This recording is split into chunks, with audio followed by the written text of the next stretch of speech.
It was a Friday night when my friend Mark convinced me to join him at a rooftop party downtown. I wasn't really in the mood for crowds or loud music, but I figured a change of scene wouldn't hurt. Jessica, my wife of 4 years, had said she'd be out with some colleagues for a girls' night and wouldn't be home until late. I didn't think twice about it.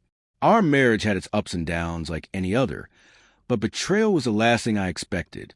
The night started off like any other.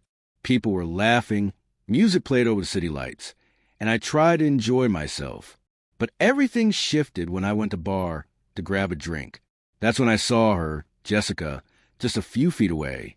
She was leaning into another man, her hand resting on his arm like they'd been together for years.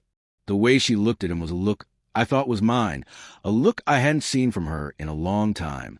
I froze. My heart sank, but I kept quiet. From where I stood, half in behind a planter, I pulled out my phone and hit record. I captured it all. How she laughed at his whispers, the way her fingers traced the sleeve, and finally, the kiss. It wasn't a friendly peck or some harmless gesture. It was slow, deliberate, intimate. My hands trembled as I filmed, but I didn't confront her. I just left. For 2 days, I kept it all inside. I didn't let on that I knew. When she came home that night, she told me how much fun she'd had with her friends. I smiled, nodded, and said I was glad, but inside, I felt hollow. Her father's 60th birthday was that Sunday, a big event at a banquet hall packed with relatives, friends, even some of her co-workers. They had arranged a slideshow of old family photos to play on a large screen before the cake. That's when the idea came to me. I asked the person running the projector if I could add a short video at the end as a little surprise tribute. He agreed without hesitation.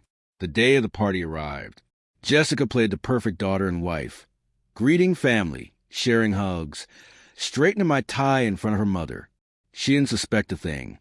After the last image of her father, as a boy faded, my clip began. At first, it seemed like another casual phone recording. But then came the footage of Jessica at the rooftop bar, with him. The laughter, the closeness, that unmistakable kiss. The room fell silent. All eyes turned toward her. Her mother covered her mouth, stunned. Her father's cheerful expression vanished. "What is this?" her father asked, his voice trembling. "Is this real?" Jessica stood frozen, searching for words that wouldn't come. I looked her in the eye and said quietly, that's how she spent her girls' night. Then I picked up my coat, nodded politely to her father, and walked out. Later that night, I got a message from her dad. He apologized for what had happened, said he was ashamed, and thanked me for showing the truth. The next day, I packed my things and left. Jessica tried to reach me, pleading to explain, blaming the alcohol, swearing it didn't mean anything. But I was done.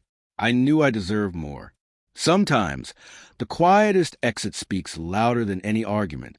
And sometimes, the best revenge is simply letting the truth reveal itself at exactly the right moment.